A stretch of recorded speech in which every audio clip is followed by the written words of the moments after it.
Hello and welcome to the Trail and Adventure Motorbike Podcast with me, Clive Barber, and my good mate, Noel Tom. For the days when you can't ride your bike, there's always the Trail and Adventure Motorbike Podcast.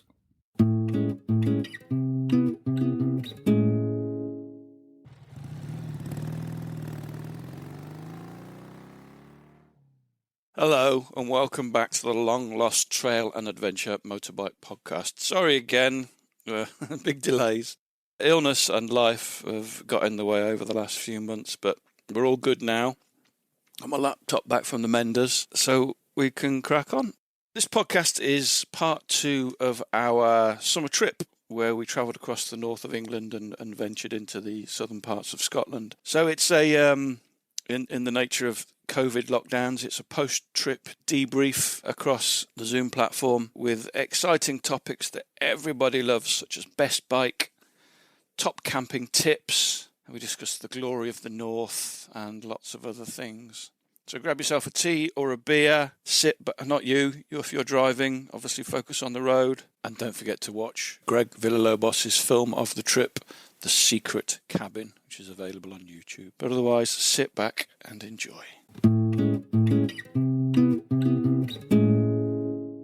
Let's go with Will first of all. Will, what was your highlight of the trip? That's tough. Because there were so many, or because it was shit? Yeah, no. Sort of at the moment, the whole thing is this holistic glob in my brain, and it was all great. And I think rarely you get those times when you think, I'm going to remember this as one of the good times. It's later on you look back and you think, oh, that was a really good time. But I think the whole way through I was thinking, this is a really good time and I'm going to remember this as a good time. But I liked the bits at the end when we were sat around campfires and whatnot. Good answer. I mean, don't be shy to say meeting me is also, that's going to be a highlight for anybody. That's unfair because that's true of my life and not necessarily just this trip. Okay, so yeah, I'm probably going to be one of the highlights of your life. Is this what you're saying? Top 3 moments. Yeah. Wow, and you've got 2 children and you got married once, so yeah, you're in between one of the kids. Adam, it was well orchestrated by Greg in terms of everyone's different roles. What were our roles? I didn't realise I had a role. Well, you are the. I was the fat, funny bloke. You're the Ricky Gervais of the group. Yeah. Oh, I thought you were going to use the 7 dwarfs as like an analogy for this. There was only 5 of us, though. I know, but the same kind of grumpy. Oh yeah, you can have sleepy and grumpy. Yeah. Happy. So what was your highlight, Noel? I think often on these trips, the thing I remember at the end of it is the little bit of riding you do at the end of the day as the sun is kind of going down. And I don't know what it is about that time of the day, but that's the bit that I always come away remembering. And this has happened with me since the very beginning, since I started riding bikes about 10 years ago on holidays. I always have this little image in my head of us sort of riding back to wherever we're staying. And I think on this trip, it was probably the coach road evening, just when it's just a lovely sort of light. And I think that's when I sort of tend to take in what the trip's all about and what it's been like. I don't know why. I think I've just got more time to think than I have on the rest of the day because you're just sort of winding down a bit towards the end. But that's my incredibly poetic and insightful answer to that interesting question. That was beautiful.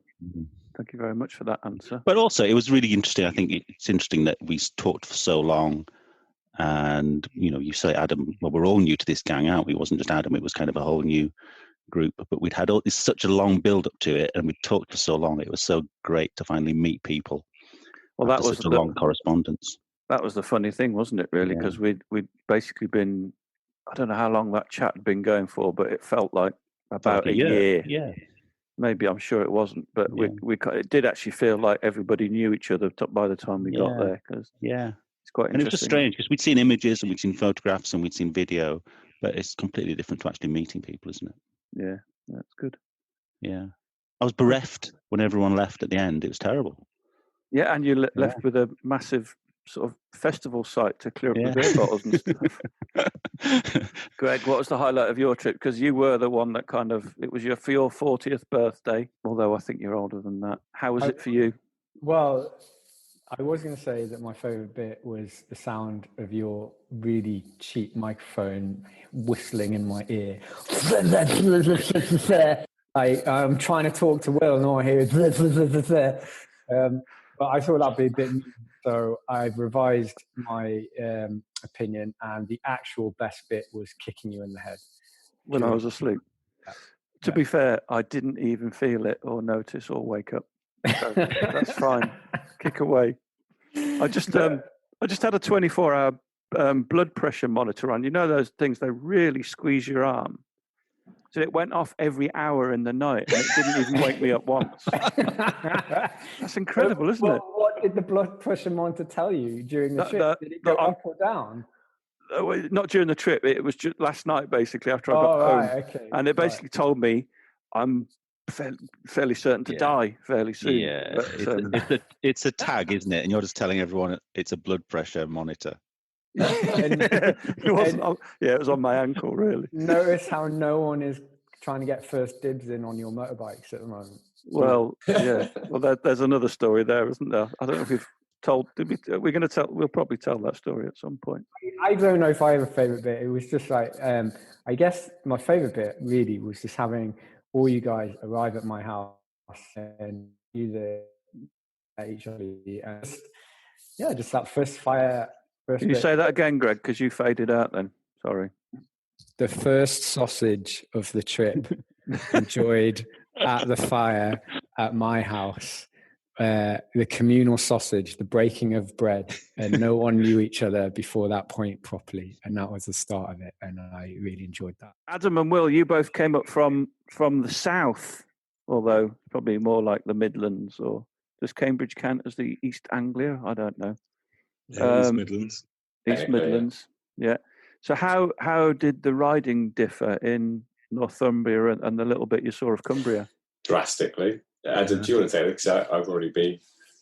I just think in terms of the actual ground everywhere, we're so used to clay and sand around us and very flat terrain. Like every hill you come to, you're kind of like, oh, it's massive. You're just not used to the size of the terrain, really. Like even just going in your own country is quite shocking sometimes. You just assume everywhere's fairly flat in England, but I think I saw some pretty cool terrain, especially on the old coach road that evening, looking across all the different peaks. That's kind of something you don't really get down near us, so that was nice. There were quite a few points where I was conscious that I suddenly sort of slowed to an almost stop just to sort of drink it in. There were people behind me at several points that were kind of up my bum. I just want to see that. It's great. And the old coach road was great for that because it's nice, easy flowing terrain and you can just drink it in as you go. Coming off Alston, that was incredible as well, wasn't it? With that whole, you feel like you're looking out over the whole of Cumbria at that point. Yeah, that was glorious. Yeah, it was amazing. Yeah, we are spoilt up here, aren't we? Really. But I felt like that about Northumberland. Northumberland looked absolutely gorgeous to me. That wasn't what I was expecting at all, really. Even though I've ridden there with Greg a few times, it's always been in the winter time, I think. So seeing it in the summer was just spectacular, wasn't it? Really, it's a beautiful county. It's not like I don't think it's as drastic or dramatic as the lakes. You don't quite have the hills, but it's pretty vast, and there's not a lot of people. It's pretty quiet, and you can feel like you're quite remote. And I don't really think that we did the really remote stuff either. So yeah, it's a pretty cool place. It's nice to be able to look over like some of the places we rode after when we came out of Prudhoe and got out of the forest, and to look over a landscape and not see any pylons or any buildings. That's kind of rare, like to be able to just look into a valley, for example, and see like a few stone huts, and that's about it. And that's a really nice feeling of like isolation. So that's the conversation we were having about pylons. We're saying that I think I delete them in my brain while I'm there, and when I look back at pictures, was it you I was talking to, Greg, about that? Yeah. So my brain just removes them from the scenery, but if I take a picture, I think, what the fuck? There were pylons everywhere. Speaking of remote, we stayed in some pretty special places. Now, we weren't hunting for the wild this time, but we certainly had some pre-arranged wild. Noel, you love to wild camp, don't you? Yes, I but do. how realistic is it to do in the UK with five people normally, and 5 bikes and 5 tents? It wasn't really that. Normally I am quite tuned to sort of seeing places as I'm riding along and thinking, well, that would be good to go back to. I didn't really see anywhere on this trip. I wasn't expecting to, I don't think, but I certainly didn't when it came to it. Didn't see anywhere that we could have possibly camped until we got on some high ground at the end. But even then, it wasn't crying out to be camped on. It didn't look great, did it? I would have felt really uncomfortable, all of us camping without permission. Because it's you're not leaving a small foot. I mean, you can leave without a trace in the morning, but while you're there, you're not a small footprint, are you? No. Not with 5 beer drinking, no. And snoring thereafter. Yeah. So no, I didn't see a lot of suitable spots. Really, I didn't see any. That said, we had some prearranged from 3 pretty special places, didn't we? So we weren't on a campsite, and I think we stayed on private land where we had permission. Those 3 places were pretty awesome in kind of 3 different ways, weren't they? We were very lucky, and I guess people will see that in the film. So Greg, there's a film attached to this podcast as like a little extra to the podcast. Sorry, I found that very funny. You weren't meant to. Tell us about do you know yet what the film is going to be? Because you are a fan of the story. Do you have an idea what story the film is going to be? Yeah, I have a rough idea. Well, I mean, it's every film. I mean, every film I make is kind of the same. They're all A to B stories, all journey stories. I've got an idea, but I'm not going to go into it yet because I don't really know how it's going to shape up. I've only just got all the footage on the timeline, so I'm just starting the massive reduction process of like chopping loads of stuff out. Yeah, I'm not going to go into it. Okay, that's fair enough. Have you watched everything, Greg? Have you seen it all? Yeah, I'll tell you what I've enjoyed is because normally I do all the filming, so I've seen it all. So I've quite enjoyed actually going through the footage that I've collected from you guys, like GoPro footage, and listening to Adam like fucking Jamaica as he's riding along, when his GoPro is actually really, really good at recording his voice while he's riding. Is there any cussing? Oh, there's lots of like, oh, another fucking U-turn. What the fucking smack him in the head. All aimed at me. Yeah. But yeah, it's fun. Yeah, so and looking at the drone footage and stuff, like Will stuff's awesome. And then actually I hadn't realised that Clive had done so much kind of stuff to camera as he'd gone. So actually some of that stuff's actually real gold. We all know what Clive's role is. He's the funny man. So to actually have the funny man being funny on camera on his own is awesome. Yeah. It's the only way I can actually get anybody to film me is just do it myself. So that's been fun. Yeah, I don't know. I think the film will have quite a good energy. It's it's about kind of male bonding, isn't it? And all that stuff. So I made some notes as to possible themes. COVID, it's just one word. Northern, new friends. That's 2 words. Yeah. Oh yeah. Some of them. Next one's got 3. I'll warn you in future, so you're not fucking surprised, you wankers. Kindness of strangers, sacrifice, sharing, no man left behind. Weren't you saying fuck the strangers when we were on the? Okay. It feels like maybe I'm just being selfish, but 2 of those seem me like the sacrifice. Yeah, what is jumping in the river? Adam jumping in the river to rescue me. No man left behind. Me falling over a lot, and people jumping in rivers to rescue me. Yeah, it was really. Yeah. Well, I can't remember why did the sacrifice? Well, Greg lent me his bike, and you missed shit bike off your list. Shit. Oh yeah, shit bike. 2 words. That's why I left it off. That was a very generous thing to do, is to lend somebody your bike to run for 2 or 3 days. He's like, what the fuck's the point of having 1, 2, 3, 4, 5 bikes in the garage and there's only one of you? I don't know. Shall we ask Noel? Yeah, fuck knows. I mean, like, it's not even a thing, is it?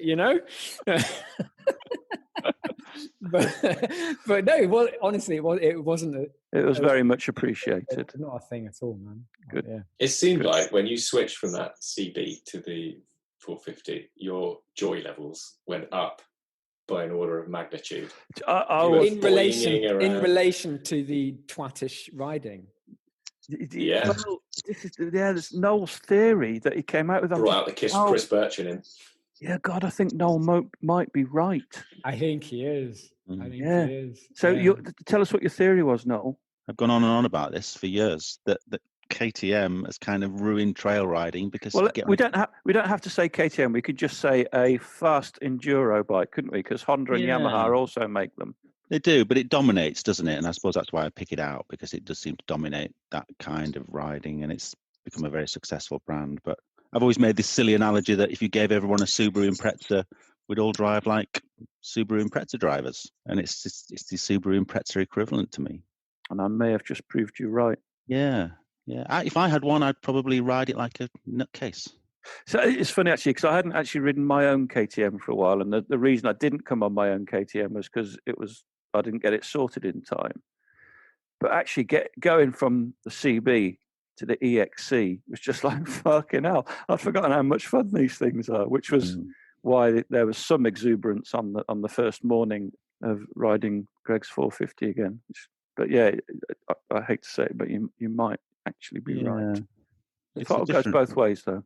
Yeah. The thing is with that bike is that it's fun when you're riding it fast, and so you ride it fast. You know what I mean? But That's the thing. It's not designed to be ridden at a leisurely pace.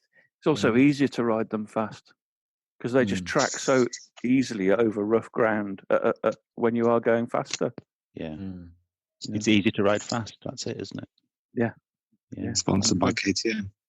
Yeah. Ready to race. Say no to slow. Excellent. So, Greg, you said you got some new ideas for the films. Your filmmaking has developed over the years. What do you think the key difference, or are you just getting better at it? Have you not twigged that I'm stalling because I haven't got a fucking clue what I'm doing with the film? Basically, I've spent like 5 years making exactly the same film. So, over and over it'd be again. a bit shit if I didn't get better at it. Bunch of guys go on bikes from A to B, and that's it.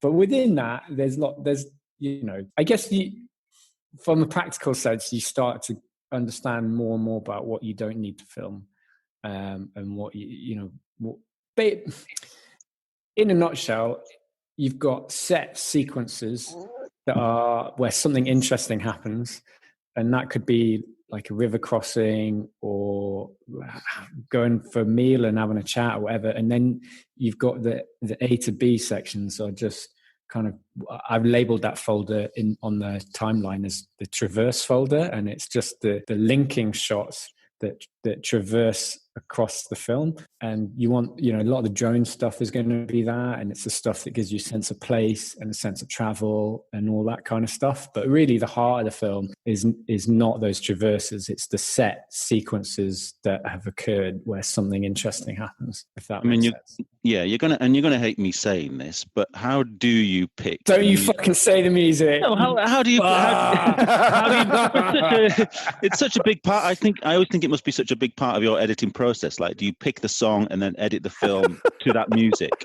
But it must do. You don't just stick the music over it at the end. It's called Chill House now. Been waiting to have this on camera as well. No, I just want to know if you make it to the music because it's. No, I don't. So basically, I like many years ago, kind of before you two came along in my old life, that's probably I would have done that. But I somewhere along the line, I learned. I'm not going to say I learned this myself. I think I read it or whatever. But basically, if you cut to a track, you're limited. Okay, another way of saying it. If you can make a sequence work without music, you don't want to rely on the music. So if you can make a sequence work without music, then the music is only going to make it better. So I'm not a big fan of like cutting to the beat and all that kind of stuff. So I actually don't have any music on the timeline at all. So I'll cut the entire film. So say if it ends up being 20 minutes long or something like that, I'll cut it all. And then I've got a feeling for, okay, that's a happy bit. That's a, bit more of a dramatic bit. Then I'll go and try and find the tracks that fit those. And then I'll start dropping them on. And it's only at that point, once I've got a track that I think works that second section, that I will tighten it up a little bit and maybe cut a little bit more to the beat and all the rest of it in that sense. But the music for me comes at the very end. It's the last thing I do. And do you cut the music up a little bit, or do you pretty much leave the tracks untouched? I only cut it. So say if the track is like a minute and a half and I need it to be 5 minutes, I'll chop it to extend it out. But quite a lot of the tracks these days are designed to do that. They've kind of got headers and tails that you can kind of cut off and then extend. It's like a lot of people find it frustrating and difficult, and it is really time consuming, kind of just going through and listening to all these tracks. But you know, it is worth it. It does make quite a big difference. But, does it come easy picking the music? Do you hear something and just instantly think that's the one? Or well, you listen to it, and within like 2 seconds, you know it's not the one. And then you kind of like pull together a little short list. And I think I also, Adam was saying whatever it was, chill hop, chill house, chill hip, whatever it is. I genuinely, so old. No, but I genuinely tropical chill house. Jamaica.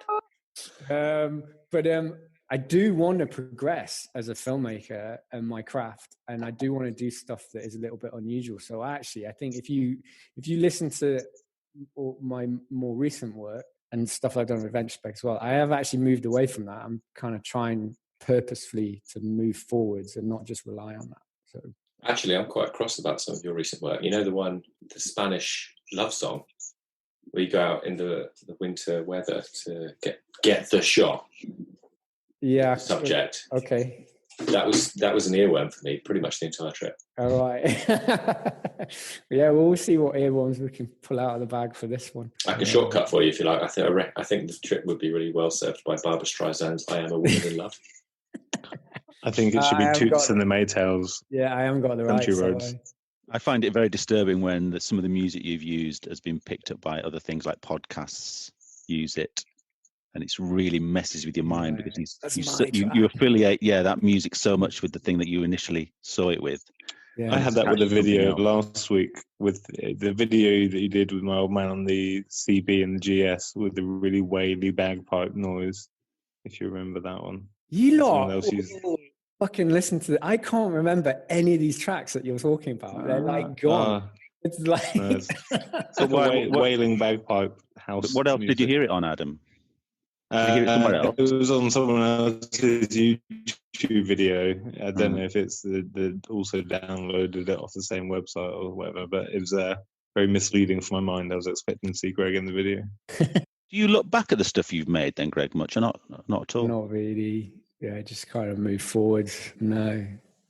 Is that a conscious decision or it just doesn't happen? Maybe I do avoid it. I don't know. What's the point? You've done it. Move forwards. Yeah, I don't know, mate. I don't know if it is. It's it's like looking at your old stuff. It's a little bit cringy, you know. But there's stuff I'm proud of. I was listening to a podcast just today with. Was it the Trail and Adventure Motorbike podcast? Well, I've exhausted those. I've listened to those twice. In fact, some of them I have listened to twice. But I forget who it was. But it was producer. It's not Will Clive. It's a little guy in Vietnam or somewhere, isn't it? Somewhere like that. Yeah, there's only one person. Number one fan. Yeah, there's actually more people on the podcast than actually listened to it today. No, I have listened to it's high quality stuff. What was the podcast? I missed that. The podcast is Broken Record. It's Pushkin Industries podcast. Very good. But anyway, it's Malcolm Gladwell chatting to a producer whose name I have forgotten because I only got about 10 minutes in. But he was saying once he's finished producing a record, and he has done many records, he's things from Dr. Dre to it basically is. He's done it. But his point was that you spend 1,000 hours on a record, you've finished it. You don't need to go back to it. It's not that you derive pleasure from that. It's just that thing is finished. You move on. Greg was essentially just echoing exactly what he had said in the podcast. I'm going to have to get fact-checking Imogen to in the bikes on that one. So I think we need to get back to motorbikes. Adam, you had the choice of a number of motorcycles from the Rally Raid garage, and you came on the BMW GS310. Did you come on the right bike? I think I did, yes. I would say I did because the road work was tolerable, but the off-road work was enjoyable. I would say for those sorts of reasons, it's worth going on the lightest possible bike and the smallest sort of most agile bike you can. What was the shortlist that you had? It was a CB500X, a G310 GS, both with Rally Raid kits on, Yamaha T700, and that was the short list at that time. I'm glad I didn't come on the T700 in terms of the off-road work. I did think about it a lot on the motorway, like I kept saying to Will on the way back, or I do miss being on the bigger bike sort of thing. But the pure enjoyment of when I'm riding off-road on the 310, for example, it's very low risk compared to the bigger bikes, so you can have a bit more fun in the process. And I think I would have really felt like I was missing out if I couldn't sort of express myself how you want to on your bike. If you feel limited by your bike, it's kind of annoying sometimes. You don't feel like you're enjoying the trip as you want to enjoy it. Whereas like the 310, it's so light and fun, you can just keep dropping it and doing all sorts of, you try to do more along the way sort of thing. Instead of making the route as easy as you can add little bits in to make it harder, or just have fun with it. On that note, Will, if you lived in the north, what extra bike would you buy? Because obviously yours was too big. I wouldn't have a 790. Yeah, in fact, after this trip, I've been sort of dreaming about different bikes and seeing Adam go home on that little 310 thumper. And we were just chugging along, say 65, I think, probably. I didn't want to go any faster than that. You were saying, "Oh, I'm sorry, I'm holding you back," but I would not have wanted to go faster than 65. I mean, it's all well and good, but it's the wind more than anything that gets you on a motorcycle. I'm quite happy just chugging along at whatever speed. I don't know. The sort of, I want to say 690, but again, probably still too big. I think one of the most fun I've had on a bike has been on a DRZ. Really like that bike. Look, 400. It's not quick at all, but it does go where you point it. And you will eventually get wherever you have pointed it. So you've trail ridden on it. Have you trail ridden on a DRZ? Yeah, I've only had two days out on it, but so the wheelie monster in my village, this is a chap who lives just up the road from me. We go out after, we've both got young kids. We go out after work. We go out weekends when we can, but we're always back kind of by 2:00. We go when and where we can. He's got a 450, which he does enduros on and whatnot. And he has a friend, Rob, who has a DRZ 400, who keeps it in his garage. Rob never rides his bike. So it just means the wheelie monster looks after the bike, and occasionally you just say, "Do you want to borrow that?" Because previously I had this big 1200 GS Adventure, and come wintertime, it was impassable to get through most things. So he would say, "It's either we don't go or you borrow the DRZ. So just take the DRZ." And it's great fun. You call him the wheelie monster. What does he call you? Will. The willy monster. The burden. The slow downator. Excellent. Greg, it was your first proper trip on the PR7. Are you happy with it? Yeah, I am very happy with it. Like, I mean, I'm making some films about this, and I think it was great for the trip. It's quite a complex thing. Like, I'm really happy with the bike. I think it looks great. I'm considering selling the 450, and then you hear you guys talk about how much fun you can have on a small lightweight bike, and the PR7 is a smaller, lighter bike, but it's not a small lightweight bike. But I think the emotional thing for me is that actually my trail riding experience or history, I think what I'm coming to terms with and kind of making peace with is that it exists in chapters, and that when I started and I first met you and Noel, that was a chapter where I was getting out loads. It was before I had kids, and the bike was a gateway to discovering a place that I just moved to and discovering and making new friends. And I had the setup and the time to do that, and I was getting out loads, and so I've got a real strong connection. My bike is emotionally connected to those experiences, which were really, really important in my life. And what I've also got to accept is that my life has moved on from that point, and having 2 young kids now and being in a different place and not being able to go out all the time, and so the bike as a tool I feel like I have to put that 450 to one side and accept that those days they might come back, but those days there's no point in fighting. I've tried it. I've tried fighting with myself to say, no, I want to be out every weekend doing this cool shit on this bike. And I've kind of made peace with it. That is just actually a very frustrating experience. And so the PR7, again, as a tool, is a bike that I can go further on. I can come over to Lakes. I can see you guys. It's a different kind of riding. It's not the kind of riding of going out, getting stuck in a bog and getting really, really muddy or doing massive jumps. It's a little bit tamer. Well, yeah, it is tamer than that 450. And you on the 450, as you said earlier, Clive, you ride it in a certain way to achieve a certain level of happiness, which is basically going fast over difficult stuff, or getting stuck and all the rest of it. Whereas the PR7 is just different, and I think it fits where I'm at in my life a bit more now, because I'm not doing any of that other stuff anymore. Because you bought that bike brand new, that KTM brand new, and it's such a big part of what's happened to you over the last. What year did you buy it? 12 or 13, something like that. 2012. Do you have a strong emotional attachment to it? Do you think? Can you imagine seeing someone else ride away on it and giving you a little bit of cash? I don't think I have the same connection with bikes that you do a little bit. No, I mean, like, it is part of my history, and I probably wouldn't get a huge amount of money for it, so it would make sense to just leave it there. But then you kind of say, well, if I sold that to get a different kind of bike, so let's say, for example, I sold that to buy something that was just a road bike, nothing to do with off-road, but it was a road bike, and that opened another chapter for me, then it would be worth it.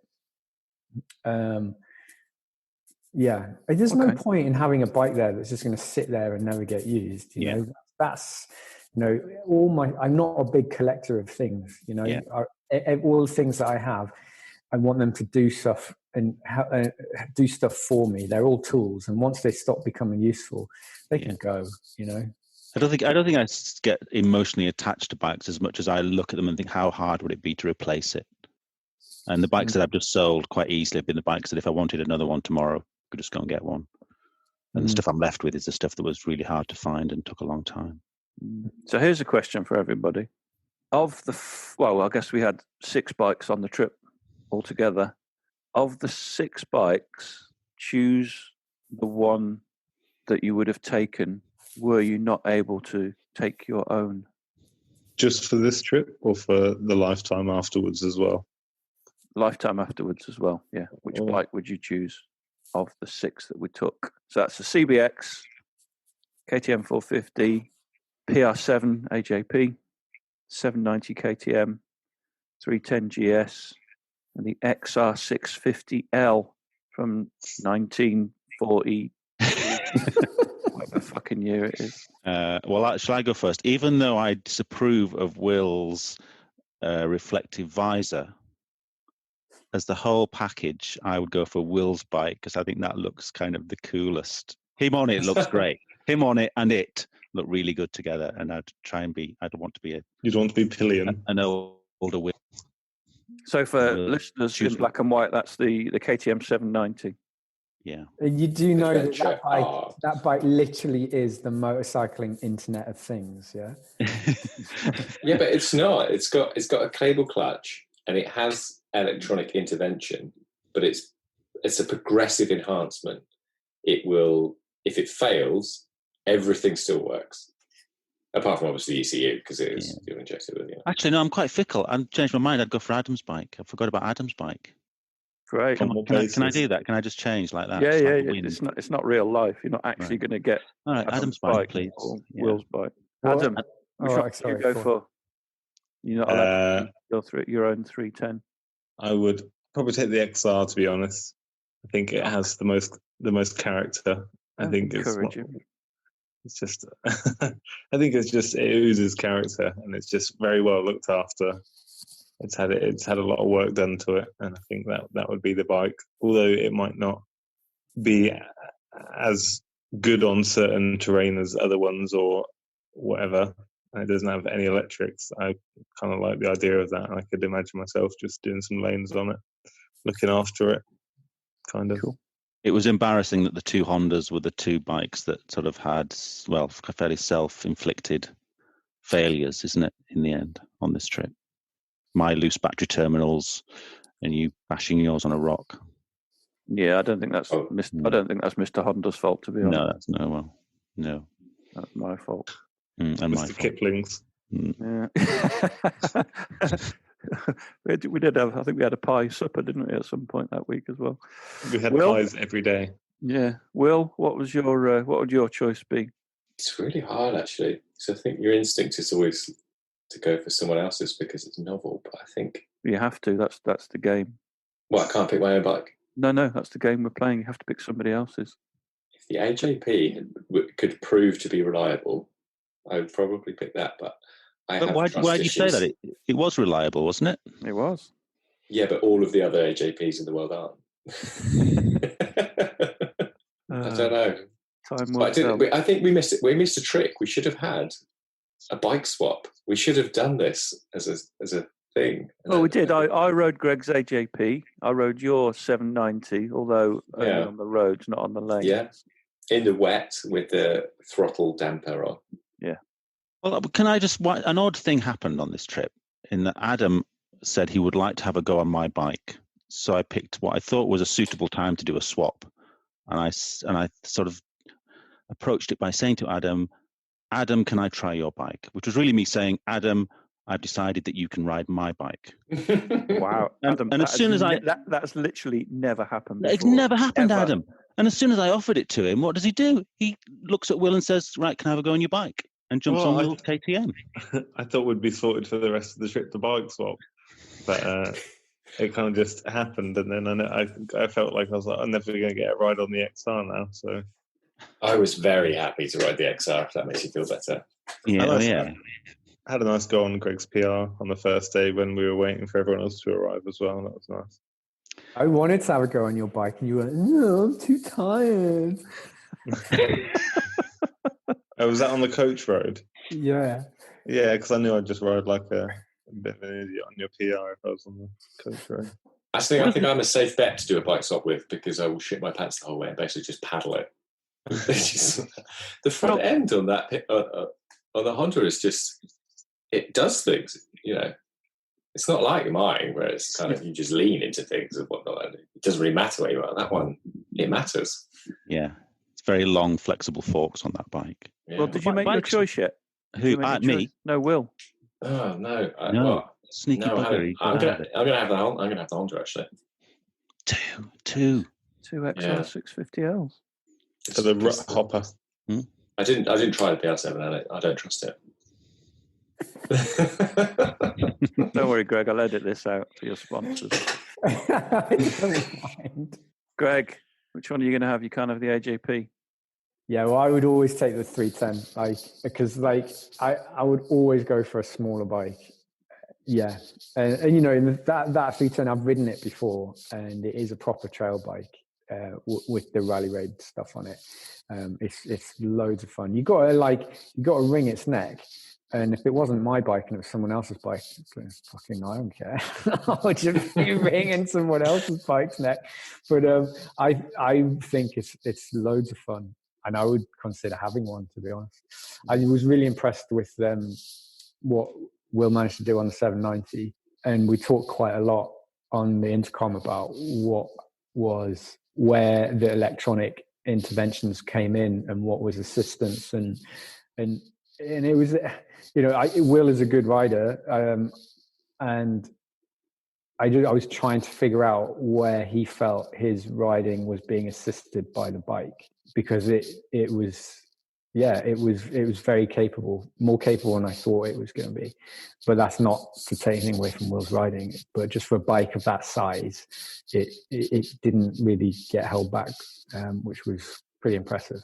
But yeah, no, I'll always take, I think, the simpler, lighter, smaller bike, which is the 310. Am I allowed to take your EXE? Even though I rode it? Yeah. Yeah, I'm having the EXC. You've already got a 400. Yeah. There's no point in having a 400 and a 450, is there? I don't think you can choose a bike that you rode. I rode 2, didn't I? I know. I don't think you can choose either of them. No, you can't choose that. You can't choose I'm that. going for the 790 then, because it's fucking awesome. You're having to sort of go on what you've observed from other people riding them, and Yeah, I think what Greg's saying, that I'm not as good. This was a trepidation of mine from the beginning of the trip, that I was the least experienced and least talented of the riders on the heaviest bike. And that was manifest throughout the trip. But I think if the bike is very good, if you could switch all the electronics off, and if you put one of you guys on it, you would be able to do much more than I could. No. No, genuinely, I think you did really well. The weight's all down very low. It's just it's a big stable platform. I thought everyone seemed very evenly matched on this. Really. Yeah, I agree. Yeah, everyone just seemed exactly the same. Yeah. Well, with Adam Well, except for Adam, vastly ahead of I everybody. dropped it on the first day. I was the first one to drop it about 50 metres into the first lane, I think. You're just a bit excited. You're still young. I think from my point of view, we're obviously owning the AJP and doing some work with AJP. It's interesting for me to hear that people aren't really that interested by that bike, because that's like what that brand is up against, isn't it? Like people don't have the confidence in it as a product. It's definitely interesting. Like as soon as you get on it from an enduro bike, you're like, yeah, this just feels like a beefy enduro bike. But it's almost like you just get off it and kind of forget about it a little bit. It's not so much that it's not interesting to ride. Like even just in that short time, I thought it was quite fruity and like kind of nice, fun, playful bike. But it's just a complete package. And I think a lot of people want a bit of a fixer-upper in the bike world, or they want something they can mod. And the PR7 is kind of like a complete out-the-box package, which does fix. That's like a big tick box for a lot of people. But for a lot of bikers, they want to fiddle with it and add loads of stuff to it and make it really like theirs in their head sort of thing. I think the PR7 is an awesome bike. I think it could be the unicorn bike if it proves reliable. It's definitely a solid platform, and even in terms of like the slow speed handling, which is where the bike would fall short in most sort of like tall rally bikes, but it's easily trailable. Well, not even for doing loads of U-turns. Even though it is kind of lofty and rally style, it is pretty agile. Apart from the awful steering lock that causes problems with gates and stuff like that, but other than that, it's kind of nimble. All right, changing the subject slightly again. I was quite impressed with everybody's pretty minimal packing. I don't think anybody had more than 3 bags and a rucksack. And it's funny, actually, when we do post on social media, a lot of the first questions people ask are, what tent is that? Or what sleeping bag are you using? So have we got any top camping, adventure camping tips for people?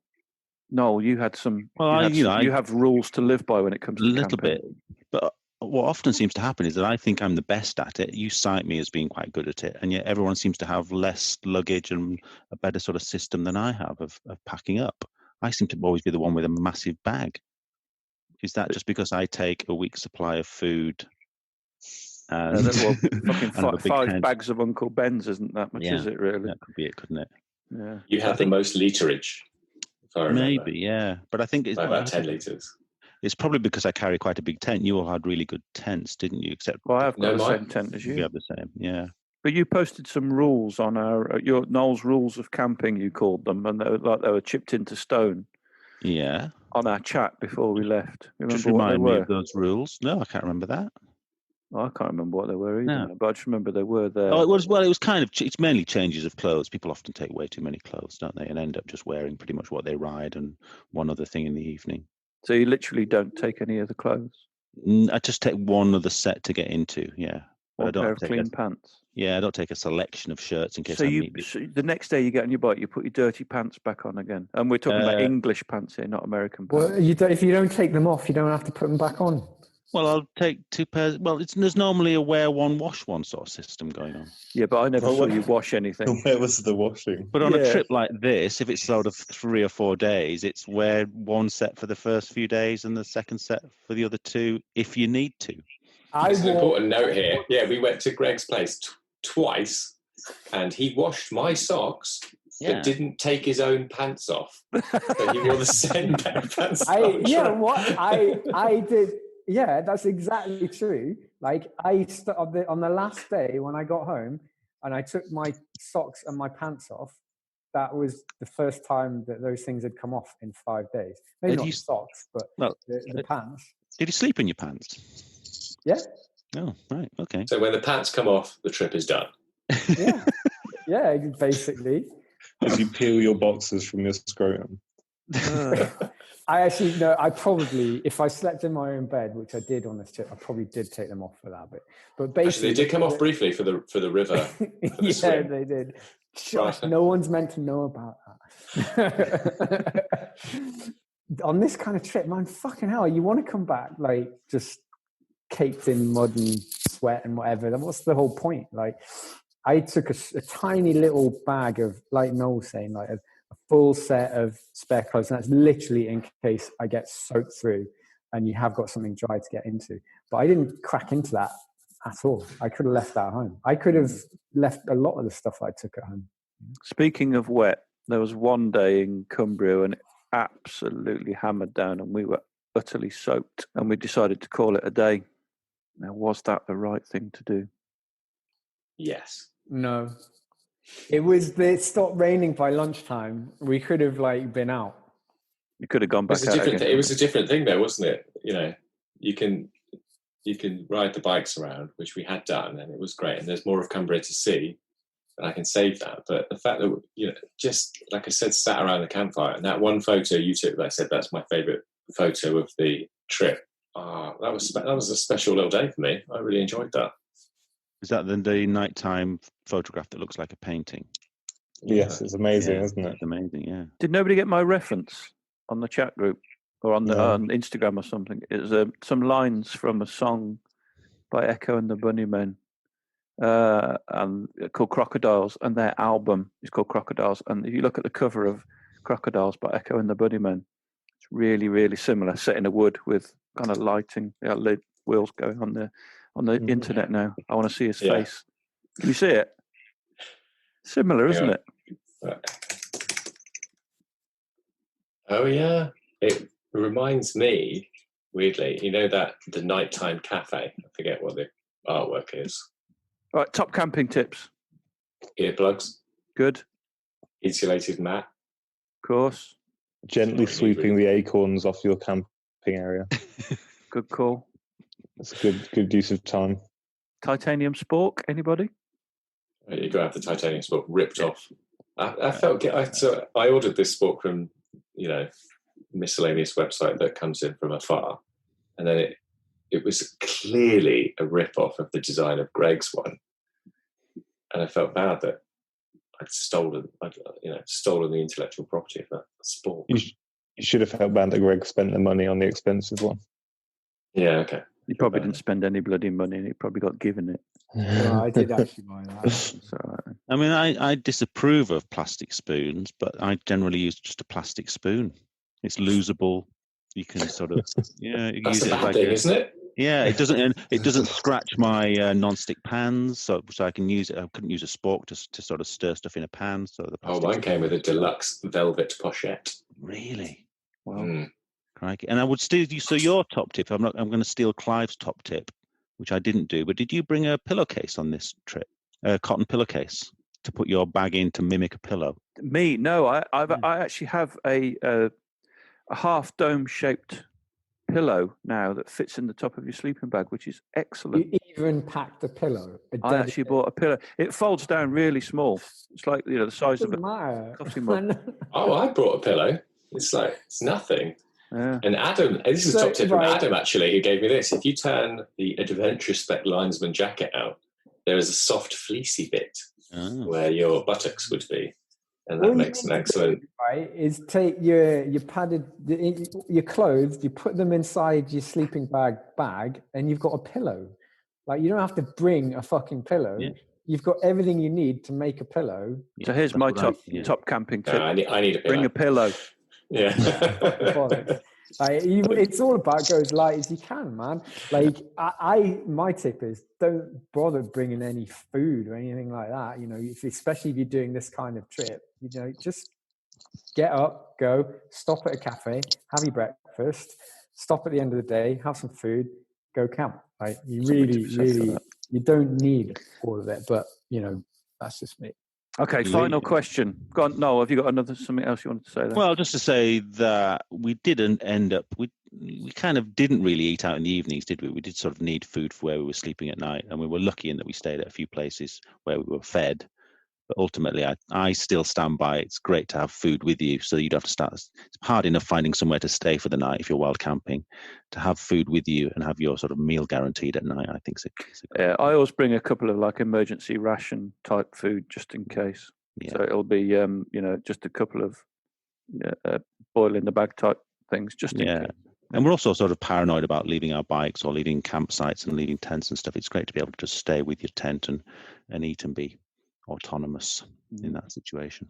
Right, one final question. I didn't do any of the navigation on this trip. I think, Greg, you led most of it because it was around your manor. What did you use for navigation? So on this trip, I used the AJP's got a Samsung Galaxy Tab on it. So you basically, it's just a tablet, isn't it? So you've got all of the apps available. So I used Drive Mode, which is the Thork Racing one that comes with it, and that's got a really great nav feature on it, and it worked brilliantly.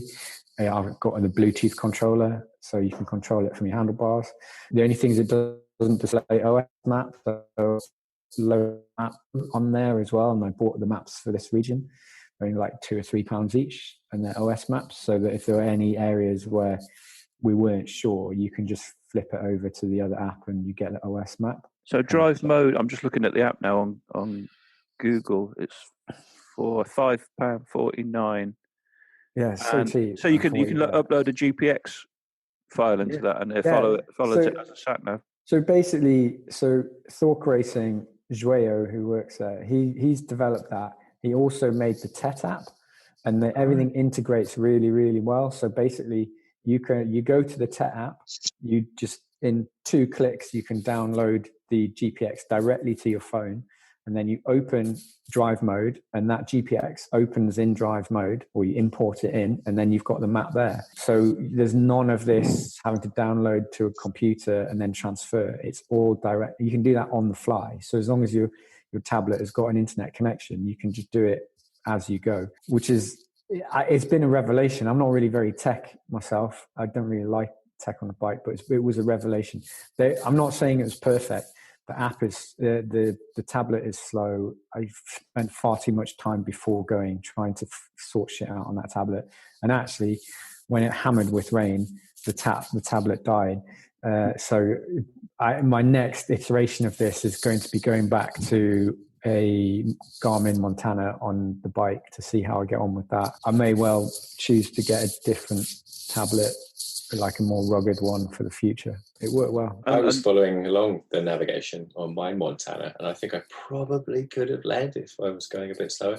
But I actually have a set of maps that a guy called, I forget his name now, but the website is Talkie Toaster, yeah. Yeah, I've got the Talkie Toaster maps, the 1 to 50k ones. They were great. But yeah, he compiles all the data from open source stuff. Which you could do all of this yourself if you had all the time and inclination. Was leading? Did it spoil the trip for you in any way, Greg? To always be in front? Whenever someone else was in front of me, I enjoyed it. Not because of lack of pressure of leading, but just because the view is so much better with a bike in the shot. You know, so. Yeah, I always prefer it when there's another bike in front of me in that respect. Leading, because I was doing the filming stuff, it was quite handy to be able to just stop whenever I wanted to stop and get the cameras out and have control of the pace like that. I did feel, because you guys were up my way and I was doing a route that, I mean, I know a lot of those lanes, but I was following someone else's route, and I felt like we missed out. I was very frustrated because I think that I feel like you didn't get the best of what the area has to offer because we missed an awful lot out. Wow. But everyone, I did say that a few times to you guys, and everyone was like, "Look, we're having a great time," so it's like fine. But it's amazing. It's amazing to hear that, isn't it? that we missed out the best. Did not feel like that. Well, we certainly Anyway. missed out a lot in Cumbria, didn't we? Of awesome Yeah. lanes, which is why we're all going to get these boys back up in September and do it again. Gentlemen, it's been emotional. Yeah, lovely to see you again. Yeah. See you later. Bye. See you later. Right, bye.